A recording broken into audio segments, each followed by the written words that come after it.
Sharmila talkies நேயர்களுக்கு வணக்கம். இந்த நேர்காணலில் நாம் சிந்திக்கிருப்பவர் திருப்போரூர் சட்டமன்ற உறுப்பினரும் விடுதலை சிறுத்தைகள் கட்சியினுடைய துணை பொதுச் செயலாளருமான திரு எஸ் பாலாஜி அவர்கள். வணக்கம். வணக்கம் பாலாஜி. முன்னாள் அமைச்சர் செங்கோட்டையன் அவர்கள் தாவைக்காவில் இணைந்திருக்கிறார். உங்களுக்கு பிசிகாவுக்கு முன்பாகவே அதிமுகவோடு நிறைய பயணப்பட்டிருக்கீங்க, அந்த அனுபவங்கள் இருக்கு. முன்னாள் அமைச்சர்கள் இன்க்ளூடிங் அம்மையா ஜெயலலிதா வரைக்குமே தொடர்பு இருக்கு உங்களுக்கு. இன்றைய சூழல்ல முன்னாள் அமைச்சர் செங்கோட்டையன் எடுத்திருக்கக்கூடிய இந்த நடவடிக்கை அப்படின்றது ஒண்ணு இருக்கு. ஆனால் அதற்கு தாவைக்கா தரப்புல இருந்து அல்லது தாவைக்கா ஆதரவு தரப்புல இருந்து ஒரு குரல் வந்துட்டே இருக்கு. ஒரு அப்பழுக்கற்ற நேர்மையான அந்த தன்மை படைத்த ஒரு நபர் தான் செங்கோட்டையன். அவர் ரொம்ப சாஃப்டா இருப்பாரு, ரொம்ப நேர்மையான ஒரு மனிதர் அப்படின்ற ஒரு தோற்றம் உருவாக்கப்படுது. இயல்பாகவே அப்படியான மனிதர் தானா செங்கோட்டையன்ற பல கேள்விகள் இருந்திருக்கு. நீங்க எப்படி அதை பார்க்கிறீங்க? சில நேரங்கள்ல மிக கொடிய விலங்குகள் கூட பார்க்கறதுக்கு ரொம்ப சாது மாதிரிலாம் இருக்கும். அதோட இயல்பான தன்மை வெளிப்படாது. நான் ஒரு இதுக்காக சொல்றேன். ஏன்னா மனிதர்களுடைய தோற்றம் அவருடைய எண்ணமோ அல்லது அவருடைய செயல்பாட்டுக்கோ உத்தரவாதம் கொடுக்காது. எனக்கு என்ன ஒரு பெரிய ஆச்சரியமா இருக்குன்னா, திரு செங்கோட்டையன் அவர்களை பற்றி இன்றைக்கு வரக்கூடிய செய்தியில் குறிப்பாக தாவேக்கா தரப்புல இருந்து அதுல தாவேக்கா அரசியல் களத்துக்கு வரும்பொழுது என்ன சொன்னாரு திரு விஜய்னா, நாங்க மாறுபட்ட அரசியலை கொடுக்க போறோம், நாங்க அப்பழுக்கப்பட்ட அரசியலை கொடுக்க போறோம்லாம் சொன்னாங்க. ஆனா அப்படி சொல்லிட்டு இப்பவே அவங்க கூட இருக்கவங்க இல்ல அந்த கட்சியினுடைய முகங்களாக அறியப்படுகிறவர்கள் அவங்க பின்னணியெல்லாம் பாத்தீங்கன்னா அவங்களுக்கும் நேர்மைக்கும் அவங்களுக்கும் அடிப்படையான அறத்திற்கும் தொடர்பே இல்லாதவங்க தான் இப்பவே இருக்காங்க. இது போதாதுன்னு இன்றைக்கு திரு செங்கோட்டையன் அவர்கள் அவங்களோட சேர்ந்திருக்காரு. இதுல ரொம்ப முக்கியமா என்னன்னா, அவர் ரொம்ப சாஃப்ட் ஸ்போக்கன் தான், அதுல ஒன்றும் மாற்றம் கிடையாது. ஆனா ஒருத்தர் சாஃப்ட் ஸ்போக்கனா இருக்காங்கன்றதுனாலே அவங்க எல்லா வகையிலும் இயல்பாவே தன்மையானவங்கன்னு ஒரு முடிவுக்கு வந்தோன்னா அது ஒரு தவறான முடிவா இருக்கும். நல்ல மனிதர் அப்படின்லாம் லுக்ஸ் டிசீவ். நல்லது கெட்டது என்பதை விட நேர்மையான ஒரு ஊழல்லாம் ஊழலுக்கும் அவருக்கும் ரொம்ப தூரம். நல்லது கெட்டதுன்றதுல கூட நீங்க மாறுபட்டு பார்க்கலாம். இப்ப நான் உங்களுக்கு நல்லவனா இருப்பேன், இன்னொருத்தர் கெட்டலாம், அது இல்ல பிரச்சனை. நேர்மை இது ஒரு ஸ்டாண்டர்டான ஒரு விஷயம். அந்த நேர்மைன்றதுல அவர் ரொம்ப நேர்மையானவர்லாம் ஒரு ப்ரொஜெக்ஷன் கொடுக்குறாங்க. இதுல சில பேர் இது ஊடகத்துல இருக்கவங்க எல்லாம் எப்படி இப்படி பச்சையா பொய் பேசுறாங்கன்னே தெரியல. அவர் ரொம்ப நேர்மையானவர்லாம் பொய் பேசுறாங்க. ஒரு ஊழல் குற்றச்சாட்டு கூட இல்லாத ஒரு பர்சன். அப்ப எதற்காக 2001 சட்டமன்ற தேர்தலில் எதனால அவர் போட்டியிடலன்ற கேள்வியை அப்படி கேட்கறவங்க கிட்ட கேளுங்க. 2001 சட்டமன்ற தேர்தலில் அவருக்கு ஜெயலலிதா அம்மையார் சீட்டு கொடுக்காம இல்ல, ஜெயலலிதா அம்மையார் சீட்டு கொடுத்திருந்தாலும் அவரால் நிக்க முடியாது. ஏன்னா ஊழல் வழக்குல தண்டிக்கப்பட்டாரு. அவர் இன்னும் சொல்ல போனா போக்குவரத்து துறையில மிக அதிக அளவுல ஊழலுக்காக பேசப்பட்டது திரு செங்கோட்டையன் அவர்கள் போக்குவரத்து துறை அமைச்சராக இருந்த காலகட்டம் தான் போக்குவரத்து துறையே மிகப்பெரிய ஒரு ஊழல்ல மலிஞ்சு கிடந்தது. இன்னும் கூட எனக்கு ஒரு சம்பவம் நினைவு இருக்கு. போக்குவரத்து துறையில இப்ப கூட சில அப்பாயின்மெண்ட் செங்கோட்டையன் அப்பாயின்மெண்ட்னு சொல்லுவாங்க. அது காரணம் என்னன்னா, அன்னைக்கு பணம் கொடுத்து டிரைவர் கண்டக்டர் ஆனவங்க எல்லாம் இருக்காங்க அப்படின்றது தான் அப்படி சொல்லுவாங்க. அப்போ ஜெயலலிதா அம்மையார் ஆட்சி பொறுப்புல இருக்கும்பொழுதே ஒரு போக்குவரத்து ஸ்ட்ரைக் ஒன்று அறிவிச்சாங்க. அப்ப என்ன சொன்னாங்கன்னா, இவர் போய் என்ன சொன்னார்னா, அந்த அம்மா கிட்ட அதெல்லாம் ஒன்றும் நடக்காது, போக்குவரத்து ஸ்ட்ரைக் எல்லாம் நடக்காது, ஏன்னா எல்லாருமே நம்ம போட்ட அப்பாயின்மெண்ட் தான் அப்படின்லாம் சொன்னாரு. ஆனா பெரிய அளவுல நடந்தது. குறிப்பா கோவை மாவட்டம் ஒட்டுமொத்தமா ஸ்தம்பிச்சே போச்சு. அப்பவே அந்த அம்மா கூப்பிட்டு கேட்டாங்க அவரை, நீங்க என்ன இது மாதிரி சொன்னீங்க, கட்சியில கோவை மாவட்டத்தை ஒரு பஸ் கூட ஓடல அப்படின்னு. அப்பதான் அவருக்கு எதிர்நிலையில இருந்தவங்க சொன்னாங்க, எப்படி இருக்கும், இவர் போட்ட அப்பாயின்மெண்ட் எல்லாமே பணம் வாங்கிட்டு போட்ட அப்பாயின்மெண்ட் தான்ன்ற மாதிரியான ஒரு கமெண்ட் எல்லாம் வந்தது. இதெல்லாம் ரொம்ப இயல்பா நடந்தது. அவர் 2001 தண்டிக்கப்பட்டதுனால தான் தேர்தலில் போட்டியிடவே இல்லை. அதோட மட்டும் இல்லாம அவரோட கிராஃப் பாத்தீங்கன்னா ஏடிஎம்கேல அப்ஸ் அண்ட் டவுன்ஸா இருக்கும். ஒரு முறை ஒரு பதவியில இருப்பாரு, அப்புறம் ஒரு கன்சிஸ்டன்டா இருக்க முடியாது. அந்த இடத்துல நீங்க எடப்பாடி பழனிசாமியோட கிராஃப் பாத்தீங்கன்னா கன்சிஸ்டன்டா இருக்கும். எடப்பாடி பழனிசாமி இவரால உருவாக்கப்பட்ட ஆள் தான். ஆனா என்ன வேறுபாடு அப்படின்னா, எடப்பாடி பழனிசாமி அவரோட கிராஃப் கண்டினியூஸா இருக்கும். அவரு பொலிட்டிக்கலா நமக்கு மாறுபட்ட கருத்துக்கள் இருக்கலாம், அவரோட ஐடியாலஜி நமக்கு நம்பிக்கை இல்லாம இருக்கலாம். ஆனா அவரோட கிராஃப் ஏன் கன்சிஸ்டன்டா இருந்ததுன்னா, அந்த அம்மா ஜெயலலிதா அம்மையார் கிட்ட அவரோட நம்பகத்தன்மை என்னைக்குமே குறையல. அவர் ஆரம்பத்துல ஒரு எம்எல்ஏ ஆன நாள்ல இருந்து அதிமுக பார்த்த எல்லா தேர்தல்களையும் வேட்பாளராக இருக்காரு. உள்ளாட்சி தேர்தல் உட்பட சேலம் மாநகராட்சி மேயரா நின்று இருக்காரு எடப்பாடி பழனிசாமி. சேலம் எம்பிக்கு நின்று இருக்காரு. ஒரு ஒப்பீட்டுக்காக சொல்றேன். இவரை பொறுத்த வரைக்கும் அந்த அப்ஸ் அண்ட் டவுன்ஸ் இருந்தது. இன்னொன்னு எம்ஜிஆர் அவர்களுக்கு இவர் எம்ஜிஆருக்கு எம்ஜிஆரோட பல கட்சி முன்னணி பொறுப்பாளர்ல ஒரு ஆள் தானே தவிர இவர் எம்ஜிஆருக்கு அப்படியே அரசியல் உருவாக்கி கொடுத்துட்டாரு. ஜெயலலிதா அம்மையாருக்கு ஜெயலலிதா அம்மையார் இருந்த பொழுது இவர் வந்து கட்சி நிர்வாகத்துல பெரிய அளவுல வந்து இவரோட தாக்கம்லாம் எதுவுமே கிடையாது. நீங்க வந்து ஒரு ஒரு பொறுப்பாளரா இருந்த மாநில அளவுல பொறுப்பாளர் இருந்தாரு தவிர இவரோட ரோல் எங்க இருந்தது அப்படின்னு கேட்டீங்கன்னா, ஜெயலலிதா அம்மையாரோட டூர் பயணம் இருக்கு இல்லையா, சுற்றுப்பயணம் இருக்கு இல்லையா, அதுதான் இவரோட ரோலா இருந்தது. அதுல ஒரு விஷயம் வந்து அவர் வந்து கொஞ்சம் அறிவுபூர்வமா வந்து நடந்துகிட்டதுனால வந்து அவர் அதை வந்து தக்க வைக்க முடிஞ்சது. எந்த அளவுக்குன்னு கேட்டீங்கன்னா, 2001 சட்டமன்ற தேர்தல்ல நான் சொன்னது மாதிரி ஒரு போட்டியிட முடியாது. அதோட இல்லாம போட்டியிடுறதுக்கான சூழல் இருந்தா கூட அன்னைக்கு சீட்டு கொடுத்திருக்க மாட்டாங்கன்ற ஒரு சூழல் இருந்து ஜெயலலிதா அம்மையார் மேல கடுமையான கோபத்துல இருந்தாங்க. பிரச்சாரத்துக்கு கிளம்பும் பொழுது இவரை பார்க்க கூட இல்ல. அப்ப அந்த அம்மா டூர் எல்லாம் பார்த்தது யாருன்னா, அன்றைக்கு அதிமுக வந்து மலைச்சாமி ஐஏஎஸ் இருந்தாரு. அவர் தான் டூர் எல்லாம் போட்டாரு. ஆனா அவர் வந்து ஒரு அரசு அதிகாரியா இருந்தா கூட இந்த டூர் விஷயத்துல வந்து அவரால் வந்து சரியா பண்ண முடியாதனால டூர் கொலாப்ஸ் ஆச்சு. உடனே கேன்சல் பண்ணிட்டு மதுரையில போய் உட்காந்துட்டாங்க அந்த அம்மா. மதுரையில இருந்து அதுக்கப்புறம் செங்கோட்டையனை திருப்பி கூப்பிட்டாங்க. அப்ப இந்த ஸ்கில் தான் வந்து அவர் வந்து திருப்பி கொண்டு வந்ததுன்றது வந்து மாற்று கருத்து இருக்க முடியாது. ஆனா அது கூட அவர் வந்து என்னன்னா, ரூட்டு போடுறது வந்து வழக்கமா மற்ற தலைவர்களுக்கும் ஜெயலலிதா அம்மையாருக்கு ரூட்டு போடுறது ஒரு வேறுபாடு இருக்கு. மற்ற தலைவர்லாம் எந்தெந்த ஊருக்கு போகணும், எங்கெங்க பிரச்சாரம் பண்ணணும்னு போடுவாங்க. ஜெயலலிதா அம்மையாருக்கு அதோட சேர்த்து அவங்க போற வாகனம் போற ரோடு வந்து நல்லா இருக்கணும். ரோடு வந்து பள்ளமேடு இல்லாம நல்லா இருக்கணும். இதை வந்து இவர் வந்து கொஞ்சம் ஒரு நல்ல ஒரு நாலேஜபிளா வந்து அதை அணுகுனார். யாரு? திரு செங்கோட்டையன். எப்படி அணுகுனார்னு கேட்டீங்கன்னா, நெடுஞ்சாலைத்துறையில இருக்க தலைமை வரைவாளர்கள், ஹெட் டிராப்ட்ஸ்மேன் எல்லாம் கூப்பிட்டு என்ன பண்ணுவாருன்னா உட்கார வச்சிருவார் வீட்டுல. ஆட்சி இருந்தாலும் சரி இல்லைனாலும் சரி, ஆளுங்கட்சியா இருந்த கட்சிக்கு உங்களுக்கு தெரியும், அரசு அலுவலகத்துல வந்து அவங்களுக்கான ஒரு இன்ஃபுளுன்ஸ் இருக்கும். அவரை கூப்பிட்டு உட்கார வச்சிருவாரு. அந்த டிராப்ட்ஸ்மேன் என்ன பண்ணுவாருன்னா, இப்ப உதாரணத்துக்கு வந்து சேலம் மாவட்டம் போறாங்கன்னா, சேலம் மாவட்டத்துல இருக்க ஹைவேஸ் டிராப்ட்ஸ்மேனுக்கு போன் பண்ணுவாரு. எப்பா இந்த ரோடு போலாமாப்பா, இந்த ரோடு கடைசியா எப்பப்பா போட்டீங்க, என்ன பண்ணீங்க பாருப்பா, எப்போ ரோடு லே பண்ணிருக்குன்னு பாத்தீங்கன்னா, அதுல அந்த அம்மா கிட்ட வந்து ஒரு பெரிய ஹோல்டு இருந்தது. அவர் வந்து டூர் பிளான் பண்றதுல வந்து எக்ஸ்பர்ட்ன்றதுல வந்து ஒன்றும் பிரச்சனை கிடையாது. அதெல்லாம் யாரும் இது பண்ண முடியாது. மற்றபடி இவர் வந்து ஒரு பெரிய ஏடிஎம்கே வந்து ஆர்கனைசேஷன்லாம் கொண்டு வந்தார் போனார்லாம் ஒன்றும் கிடையாது. எது ரொம்ப யதார்த்தமா சொல்றேன், ஏன்னா அவரோட டிராவல் பண்ண காலகட்டங்கள் உண்டு. இன்னொன்னு, அவர் வந்து ரொம்ப நேர்மைன்றாங்க இல்லையா, இப்ப நான் சொல்றது வந்து ரொம்ப நீங்க அந்த நேரத்துல வந்து செய்தித்தாள் பாத்தீங்கன்னா கூட அதுல இருக்கக்கூடிய உண்மை புரியும். அதிமுக அம்மையார் ஜெயலலிதா என்ன பண்ணாங்கன்னா, ஒரு நேரம் வந்து பாட்டாளி மக்கள் கட்சி மேல வந்து ரொம்ப கடுமையான ஒரு நிலைப்பாடு கொண்டு அதை வந்து உடைக்கணும்னே முடிவு பண்ணிட்டாங்க. அப்போ வந்து அந்த அசைன்மெண்ட் வந்து செங்கோட்டையன் வாலண்டியரா வந்து அதை வந்து எடுத்தாரு கையில. அதுல இன்னொரு செய்தியும் இருக்கு. நீங்க வந்து இன்றைக்கு வந்து அரசியல்ல வந்து கம்யூனல் பாலிடிக்ஸ் எல்லாம் பேசுறாங்க. திரு செங்கோட்டையன் அவர்களை பொறுத்தவரை அதுல வந்து ரொம்ப ஸ்ட்ராங்கா இருப்பாரு. கம்யூனல் ஃபீலிங்ஸ் வந்து ரொம்ப அதிகமா முக்கியத்துவம் கொடுப்பாரு.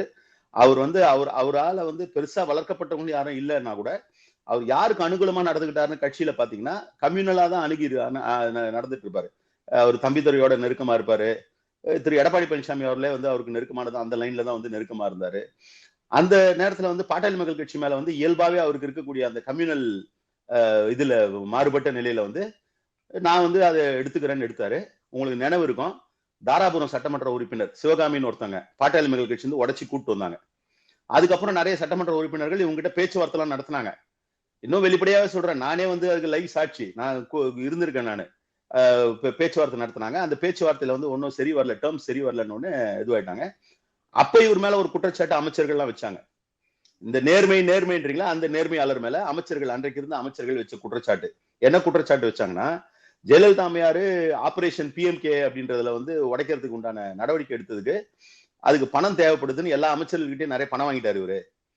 எங்க கிட்ட வந்து அம்மா வந்து பாட்டாளி மகிழ்ச்சி உடைக்கிற இதுக்கு வந்து அசைன்மெண்ட் கொடுத்துருக்காங்க, நான் அதுக்கெல்லாம் பண்ணணும் போகணும்ட்டு பணம் வாங்கிட்டாரு. அப்போ திருப்பி பதவி விட்டு எடுத்தாங்க.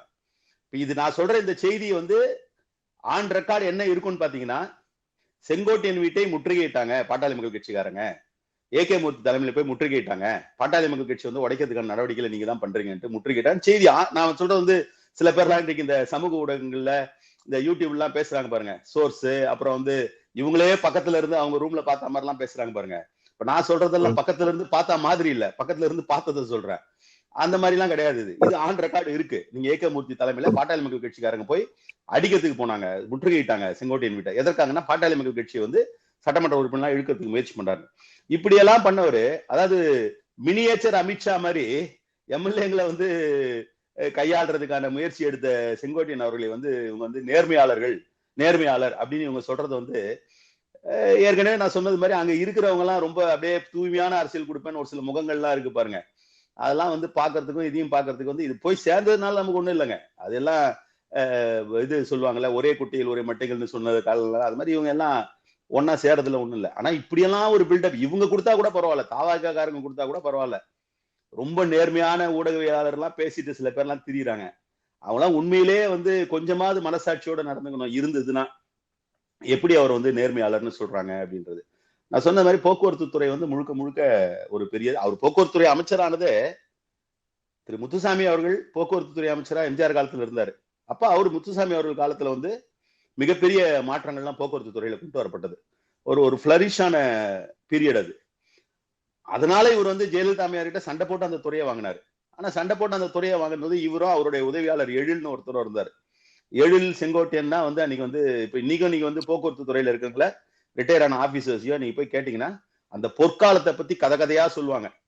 எப்படி எவ்வளவு அப்பாயின்மெண்ட் போட்டாங்க, ஒரு அப்பாயின்மெண்ட்டுக்கு எவ்வளவு வாங்கினாங்க, அந்த லெட்டர் எப்படி கொடுப்பாங்க, அந்த லெட்டர்லயே வந்து எங்க கையெழுத்து போட்டு கொடுப்பாங்க, இதெல்லாம் பண்ணாங்க. இவ்வளவும் பண்ணிட்டு இன்னைக்கு வந்து ஒண்ணுமே தெரியாத மாதிரி ஒரு நேர்மையாளர்னு அவரை சொல்லும் பொழுது சிரிக்கிறத தவிர அவர் ஒண்ணுமே பண்ண முடியாது. இதுல தவைக்க தரப்புல இருந்து சில விஷயங்கள் சொல்றாங்க. அதாவது ஒருவேளை திமுகவில் செங்கோட்டையன் இணைந்திருந்தால் இத்தனை விமர்சனங்கள் வந்திருக்குமா, இத்தனை கேலி கிண்டல்கள் வந்திருக்குமா, தவைக்கள் இணைந்ததுனாலதான் நீங்க இவ்வளவு பேசுறீங்க அப்படின்ற மாதிரி தவைக்க தரப்புல இருந்து சில விமர்சனங்கள் முன்வைக்கப்படுது. இல்ல இல்ல அவரை வந்து டிஎம்கே வந்து ரொம்ப ஹோலி அப்படின்னு கிளைம் பண்ணாங்கன்னா அப்போ இந்த விமர்சனங்கள்லாம் வரும். இப்ப தாவேக்கால அவர் சேர்ந்ததை பத்தி அவரோட விருப்பங்க, சேர்த்துக்கிறது அவங்களோட விருப்பங்க. அதுல ஒண்ணும் எதுவும் மாறுபட்ட நிலை கிடையாது. ஆனா அதாவது உலகமகா உத்தமர் வந்து வந்துட்டாரு, எங்களை வந்து அப்படியே ரிவைவ் பண்ண போறாருன்னு சொல்றாங்களே, அதை ஏத்துக்க முடியல ஒண்ணு.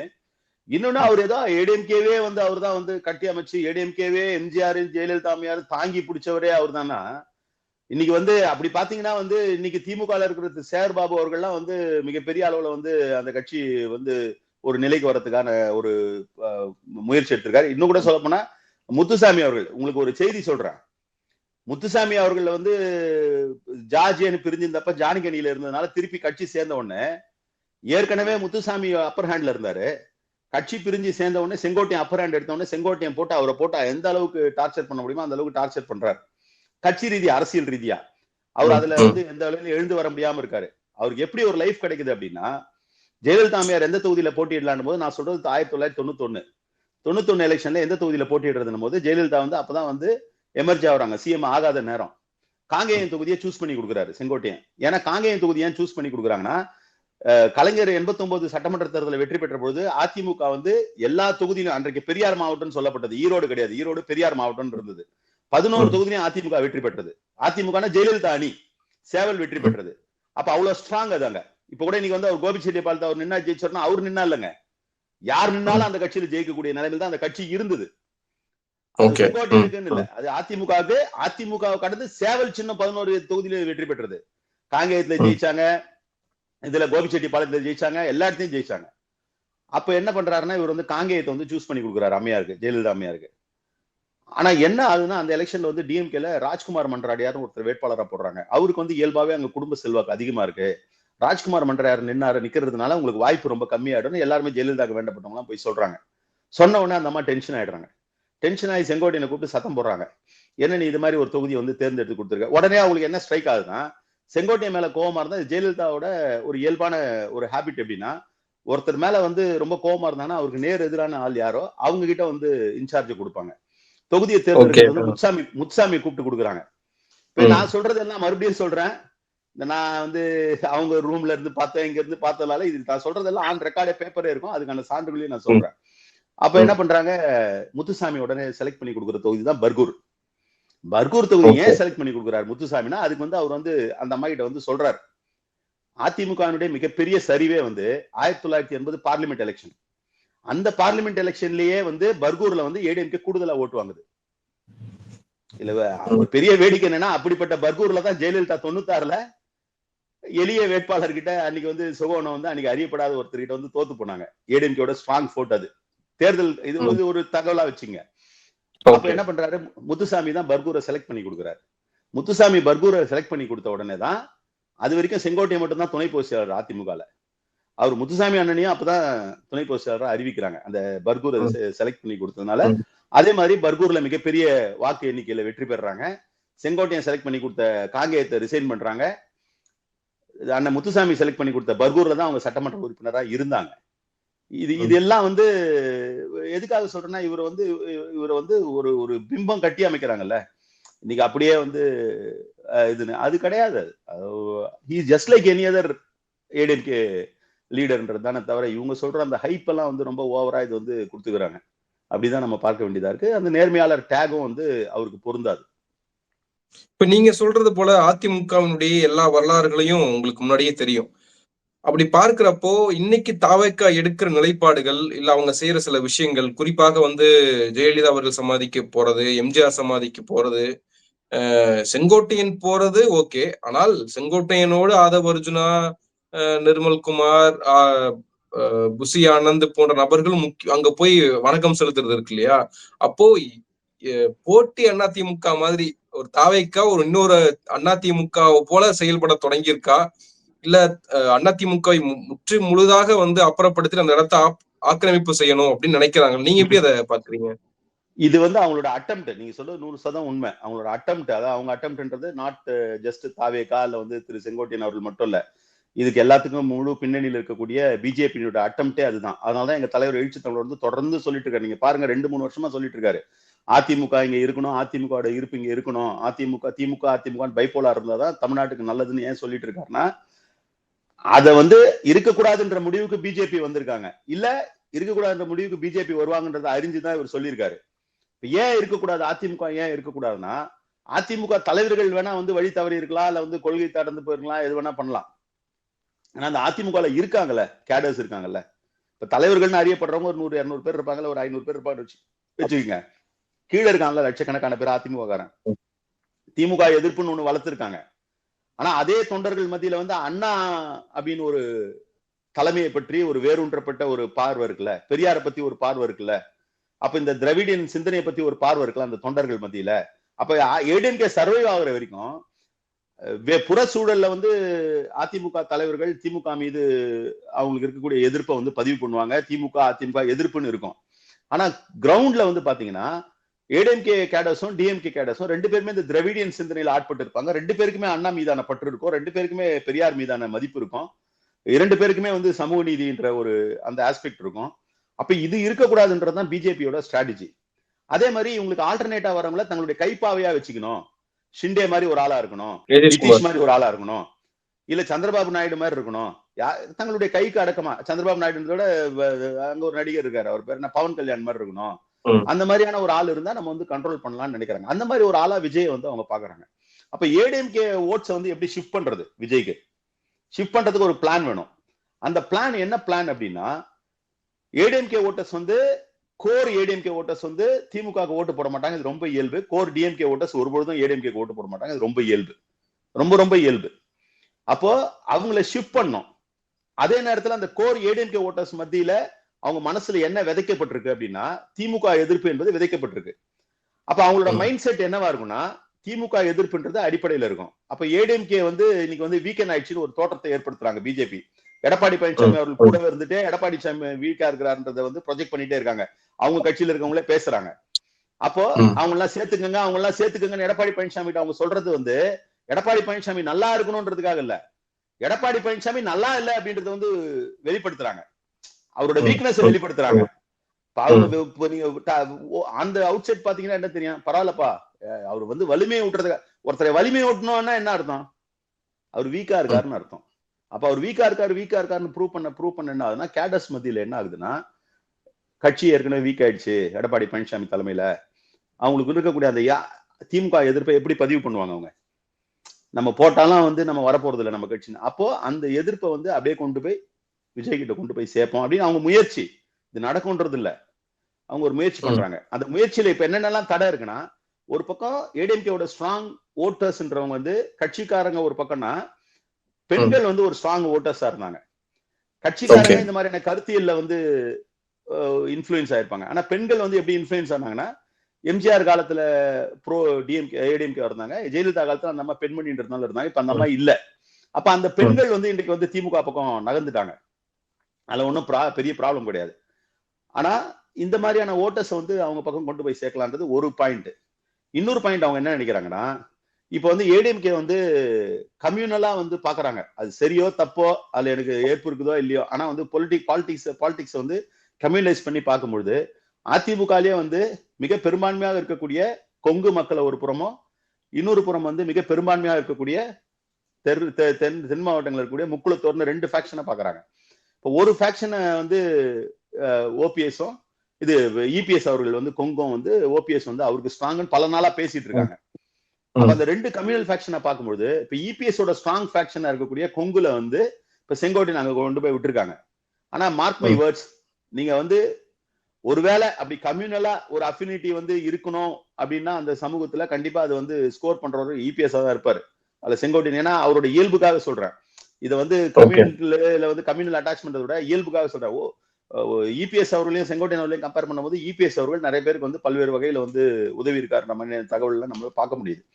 அது ஒரு பக்கம். ஆனா பிஜேபியோட ஸ்ட்ராட்டஜி என்னன்னா, கொங்கு ரெப்ரஸன்டேஷனா வந்து செங்கோட்டையனை கொண்டு போய் அங்க சேர்த்தாச்சு. ஏற்கனவே விஜய் அவர்கள் வந்து அங்கங்க கம்யூனலான ரெப்ரஸன்டேஷன்லாம் சில படங்கள்ல அதாவது ஒரு கட்சியில் இணைகிறாரு, அந்த கட்சியினுடைய துண்டு போட்டுக்கலாம், அந்த கட்சியினுடைய தலைவர் போட்டோ வைப்பாங்க. ஆனால் ஜெயலலிதா அவர்களுடைய போட்டோ வைக்கிறதுக்கு எனக்கு அனுமதி இருக்கு, இது ஜனநாயக கட்சி அப்படின்றாரு. இன்னைக்கு அவருடைய அலுவலகத்துல பேனர்ல எம்ஜிஆர் ஜெயலலிதா போட்டோவோட விஜய் போட்டோவும் இருக்கு.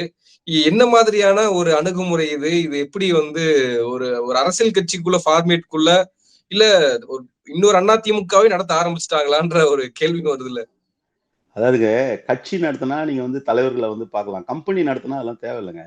கம்பெனி நடத்தினா கம்பெனிக்கு வந்து என்ன வணிகத்துக்கு என்ன தேவை, இல்ல இன்னொன்னு கூட இருக்கு, உங்களுக்கு நல்லா தெரியும். ஒரே இப்ப எனக்கு தெரிஞ்சு நம்ம சொல்லக்கூடாதுன்னு பாக்குறேன், ஒரு வணிக நிறுவனம், ஒரு மிக புகழ்பெற்ற கன்சியூமர் ப்ராடக்ட்ஸ், அதாவது அந்த மிக்சி கிரைண்டர் எல்லாம் விற்கிற கம்பெனி, அவங்களுக்கு போட்டியா ஒரு கம்பெனி இருந்ததுங்க. அந்த கம்பெனியை வாங்கிட்டாங்க. ஆனா வாங்கினவங்க என்ன பண்ணாங்கன்னா, அந்த கம்பெனி பேரை மாத்தல, அந்த கம்பெனிலே தான் ரன் பண்ணிட்டு இருக்காங்க. இந்த பக்கம் அந்த கடை இருக்கும், எதுக்கு அந்த கடை இருக்கும். இந்த கடையில போய் பார்த்துட்டு இல்லன்றவன் அந்த கடையில போய் வாங்குவான். ரெண்டா ஒரு முதல் தான். ஏன் கார் கம்பெனி எடுத்துங்க, நீங்க ஃபோக்ஸ் வேகனும் ஸ்கோடாவும் வந்து அடிப்படையில ஒரே முதலாளி தாங்க. நீங்க வந்து நைக்கியும் ஏதோ இன்னொரு ஸ்போர்ட்ஸ் வேரோட கம்பெனியும் ஒரே ஓனர் தாங்க. என்னன்னா பிராண்ட வேற வேற வச்சு ஆளை பிடிக்கிறது. அந்த மாதிரிதான். அந்த மாதிரி இருக்கிறவங்களுக்கு வந்து ஒன்றும் பிரச்சனை இல்லை. அதே மாதிரி இந்த பிராண்ட் அம்பாசிடர்ஸா இருக்கிறவங்க வந்து ஒரே கம்பெனி இல்லாம 2-3 கம்பெனி பிராண்ட் அம்பாசிடர் இருக்கிற மாதிரி இருந்துட்டு போறாங்க. அந்த மாதிரி அவங்க கம்பெனி தானேங்க. அது வந்து கம்பெனி நடத்துறவங்களுக்கு வந்து என்ன கட்சி. எம்ஜிஆர் கட்சி தொடங்கிய போது ஒரு 100 நாட்கள் ஓடும் திரைப்படம் மாதிரி அப்படிதான் சொன்னாங்க. ஆனால் வந்து முடிசூடா மன்னனாக இருந்தார். 3 டைம் வந்து அவரு சிஎம்மாக இருந்திருக்கிறாரு அப்படிலாம் சொல்றாரு இல்லையா? அப்போ விஜய்க்கும் ஒரு எடுத்துக்காட்டு சொல்றாரு, விஜய் எம்ஜிஆர் போல விஜயும் அந்த மாதிரி வெற்றி அடைவார் அப்படின்னு. ஏங்க, எம்ஜிஆர் வந்துங்க அவரோட அரசியல் வாழ்க்கை காங்கிரஸ்காரரா தெருவா போய் கதர் வித்து வந்து அதுக்கப்புறம் அண்ணாவின் மேற்கொண்ட ஈர்ப்புனால வந்து திமுகல சேர்ந்தாரு. திமுகல வந்து அவர் பல்வேறு பொறுப்புகள்ல இருந்தாரு. பொறுப்புகள்ல இருந்ததோடு திமுக வந்து நடத்தின போராட்டங்கள் எல்லாம் கலந்துக்க முடியாத சூழல்ல அந்த போராட்டங்கள்ல கலந்து கொள்ளக்கூடியவருடைய குடும்பங்களை பார்ப்பதற்கான பொருளாதார ரீதியான உதவிகள் எல்லாம் பண்ணாரு. அண்ணா வந்து கைதாகி ஏதோ ஒரு போராட்டத்துல அரெஸ்ட் ஆகி ஜெயில இருக்கும்பொழுது எம்ஜிஆர் அவர்களுக்கு எதிர்மனநில இருந்த சில கட்சிக்காரங்க போய் அண்ணா கிட்ட போய் கம்ப்ளைண்ட் பண்ணிருக்காங்க. நம்ம எல்லாம் வந்து இங்க வந்து போராட்டத்துல அரெஸ்ட் ஆயிருக்கோம். அவரை வந்து எம்ஜிஆர் ராமச்சந்திரன் வந்து கோவால ஷூட்டிங்ல இருக்காரு, 1001 ஷூட்டிங்ல இருக்காரு, இது எப்படி அண்ணா அது இதெல்லாம் வந்து சரியா அப்படின்னும் போது அப்பதான் அவர் கேட்டிருக்காரு, அண்ணா கேட்டிருக்காரு, காலைல வாழைப்பழம் ரொட்டி எல்லாம் வந்துதா? நான் வந்தது. சாப்பிட்டீங்களா? எல்லாம் சாப்பிட்டேன். போய் வேலையை பாருப்பா. அது அனுப்பிச்சதே அவர் தான்ப்பா. ராமச்சந்திரன் வந்து அங்க நடிச்சு அந்த பணத்துல தான் அனுப்பிச்சாருனா. அப்போ அது அண்ணா மேல கொண்ட ஈடுபாடுன்றத விட கட்சியின் மீது கொண்ட ஈடுபாடு, கட்சியோட கொள்கைகள் இதெல்லாம் ஏத்துக்கிட்டு எம்ஜிஆர் வந்து இருந்திருக்காரு. அப்புறம் வந்து ஒரு பெரிய டிராவல் இருக்கு. ஒண்ணு, அவர் கட்சியில இருக்கும்போது அவருடைய ரசிகர்கள் எல்லாம் திமுகல போய் இணைஞ்சாங்க. திமுகல இணைஞ்சு பொலிட்டிக்கல் ஆக்டிவிட்டிஸை கத்துக்கிட்டாங்க. அரசியல்வாதியா வந்து அரசியல் நிலைப்பாடுகளை தெரிஞ்சுக்கிட்டாங்க. சோ எம்ஜிஆர் திமுக விட்டு வெளில வரும்போது ரசிகர்களோட வெளில வரல, பண்படுத்தப்பட்ட அரசியல் தெரிந்தவர்களோட வெளியில வந்தாரு. எம்ஜிஆருக்காக பேசினவங்க யாரும் வாடகைக்கு வாய் விக்கிறவங்க இல்லைங்க. இன்னைக்கு விஜய்க்காக பேசுறாங்களே, டிவி ஷோல எல்லாம் வந்து உட்கார்றாங்களே, யாருங்க விஜயோட கட்சி மாவட்ட செயலாளர் இருந்தவங்க யாருங்க வரான்? இல்ல விஜயோட இதுல வந்து தலைமை பொறுப்புல இருந்தவங்க புசி ஆனந்த் இருக்கிறாரு. புசி ஆனந்த் எப்படி பேசுறாரு? புசி ஆனந்த் கூப்பிட்டு ஒரு டிபேட்ல உட்கார சொல்லுங்க. புசி ஆனந்த் டிபேட்ல ஒரு 1/2 மணி நேரம் பேசுவாராங்க. சொல்லு கூட வர்றது இருக்கட்டங்க, பொருள வரட்டும் இல்லைங்க. வாய் சில பேருக்கு வந்து பேசுறதுக்கு வராது, அது கூட பரவாயில்லைங்க. அவங்க சொல்ற கருத்துல டெப்த் வேணும்ல, கருத்து டெப்த் வந்து வேற இல்ல, அது இருக்கட்டுங்க. இருக்குமா? பேசுவாரா புஷி ஆனந்த்? அட ஏங்க இப்ப வாடகைக்கு வாய் விக்கிறவங்க எல்லாம் வந்து ஒரு 2 வருஷம் முன்னாடி விஜய் தெரியுமாங்க? இன்னைக்கு இந்த ராஜ்மோகனுக்கு எல்லாம் எப்பங்க தெரியும் விஜய? இன்னொரு தம்பி இருக்கிறான், எங்க பார்ட்டி ஆபீஸ்லயே கிடந்தான் பாவம், திடீர்னு போனாங்க, அங்க போய் மணி அடிச்சுட்டு இருக்கான். அந்த தம்பி அந்த இல்ல, அது அவரு வேற. அவரு அந்த தம்பி வந்து நம்ம மணி, அந்த தம்பிக்கு வந்து விஜய் எத்தனை வருஷமாங்க தெரியும்? விஜய் என்ன கருத்தியல், என்ன பின்னணியில வந்தாருன்னு தெரியும். அதான் அவங்களுக்கு ஃபேஸே கிடையாது பாருங்க. எம்ஜிஆருக்கு அப்படி கிடையாதுங்க. எம்ஜிஆர் கூட வந்தவங்க எல்லாருமே வந்து ஏன் ஆர்.எம். வீரப்பன் அவர்களை விட வந்து உங்களுக்கு வந்து மிகப்பெரிய ஒரு அரசியலர், பெரியார் கிட்ட வேலை பார்த்தவர் போனார். அவர் வந்து எம்ஜிஆர் கிட்ட தான் இருந்தாரு. எம்ஜிஆரோட சத்யா மூவிஸோட நிர்வாகியா இருந்தார். அவரை நீங்க பொலிட்டீஷியனா பிராண்ட் பண்ணுவீங்களா, எம்ஜிஆரோட ஃபேனா பிராண்ட் பண்ணுவீங்களா? முஸ்ரிபுத்தா இருந்தாரு, ஜேபிஆர் இருந்தாரு, இவங்க எல்லாமே வந்து இன்னும் நிறைய பேர் எனக்கு தெரியாது. மதுசூதனாவிலே வந்து திமுக, இப்ப நீங்க எல்லாருக்குமே வந்து அங்க வந்து ஒரு பின்னணி பொலிட்டிக்கல் பேக்ரவுண்ட் இருந்தது. அப்ப அவங்க வந்து கட்சி இப்ப இவங்க வந்து சும்மா வந்து இந்த எஸ்ஐஆர் எல்லாம் சொல்றாங்க. எங்கங்க எஸ்ஐஆர்ல வந்து யாரா ஒரு ஆளு தாவேக்காரங்க யாரா ஒருத்தர் போய் ஏதாவது எஸ்ஐஆர்ல ஒரு ஃபார்ம் வாங்கி ஃபில்அப் பண்ணுவாங்க யாருன்னா அந்த காட்டுங்க. சும்மா இவங்க வந்து பூத் ஏஜென்ட் கூட்டம் போறேன்னா, பூத் ஏஜென்ட்னா கூட்டம் கும்பலா கூட்டிட்டு வந்து ஒரு 200 பேர், ஒரு 2000 பேர் உட்கார வச்சுட்டு அவங்க எல்லாம் பூத் ஏஜென்ட் ஆயிடுவாங்களாங்க? இப்ப நீங்க இது வந்து நம்மளை ஏமாத்துறது இதெல்லாம். சும்மா ஒரு மீட்டிங் போட்டு இன்னைக்கு தாவேக்காவுடைய பூத் ஏஜென்ட்டுகள் கூட்டம்னா, பூத் ஏஜென்ட் அவனுக்கு பூத்துக்கும் போலிங் சென்டருக்கும் போலிங் பூத்துக்குமே வித்தியாசம் தெரியாது. பாகம்னா என்னன்னு தெரியாது. அப்போ இது எல்லாமே வந்து என்னன்னா, பிஜேபி வந்து ஒரு பெரிய பிளான வந்து எச் பண்றாங்க. அவங்களோட டார்கெட்டே என்னன்னா, திமுக கூட்டணி இந்த எலெக்ஷன்ல ஜெயிச்சா கூட பரவாயில்ல, இல்ல ஜெயிக்கிறது நிறுத்த முடியாது நம்மளால, ஜெயிக்கட்டும். ஆனா அதிமுகவை கரைச்சிட்டு அதுக்கு முன்னாடி தங்களுடைய கைப்பாவியா இருக்கிற ஒரு ஆளை வந்து கொண்டு வந்து நிறுத்திட்டா, அதுக்கப்புறம் நம்ம அதை எப்படி ஹேண்டில் பண்ணலாம்? ஒருவேளை வாய்ப்பு இருந்ததுன்னா மற்ற மாநிலங்கள்ல போஸ்ட் எலெக்ஷன்ல வந்து ஒரு விளையாட்டு விளையாடுறாங்க இல்லையா, கேம் ஆடுறாங்க இல்லையா, அந்த மாதிரி கேம் ஆடலாம். இதெல்லாம் அவங்களுடைய கணக்கு. நடக்கும்ன்றது என்னுடைய அனுமானம் கிடையாது. இதெல்லாம் அவங்க போடுற கணக்கு. அந்த கணக்குனால வந்து இன்னைக்கு வந்து திரு செங்கோட்டையன் அவர்களை வந்து கொண்டு போய் சேர்த்துக்க. செங்கோட்டையன் அவர்கள் வந்து பொலிட்டிக்கலாவும் வந்து நீங்க வந்து ஒரு ரொம்ப ஸ்ட்ராங் மைண்ட் எல்லாம் கிடையாது. நீங்க நல்லதோ கெட்டதோ வந்து திரு எடப்பாடி பழனிசாமி தான் வந்து நீங்க அவர் தோல்வி அடைஞ்சிட்டே இருக்காரு, இருந்தாலும் ஒரு கட்சியை வந்து நடத்துறாரு. அவர் பின்னாடி வந்து ஏற்கனவே அமைச்சரா இருந்தவங்க, ஏற்கனவே எம்எல்ஏ இருந்தவங்க, ஏற்கனவே எம்பியா இருந்தவங்க இவ்வளவு பேர் இருக்கிறாங்க. கட்சி ஒன்றிய செயலாளராக இருக்கவங்க, நகர செயலாளராக இருக்கவங்க, மாவட்ட செயலாளர்கள் இவ்வளவு பேர் நிக்கிறாங்க. செங்கோட்டையன் பின்னாடி இத்தனை வருஷம் அரசியல் இருந்துட்டாரு எவ்வளவு பேர்? நான் என்ன கேட்கிறேன், செங்கோட்டையன் அவர்கள் வந்து அப்படி உள்ளபடியா அவ்வளவு பெரிய ஆளா இருந்தாருன்னா, நீங்க எடப்பாடி பழனிசாமி அவர்கள் மீது இவ்வளவு பிரச்சனை இருக்கும்போது இந்நேரம் கட்சியோட தலைமையை வந்து இது பண்ற அளவுக்கு வந்திருக்கணும்ல. தினகரன் இருந்த அளவுக்கு கூட, ஓபிஎஸ் இருந்த அளவுக்கு கூட இவர் இல்லல்ல.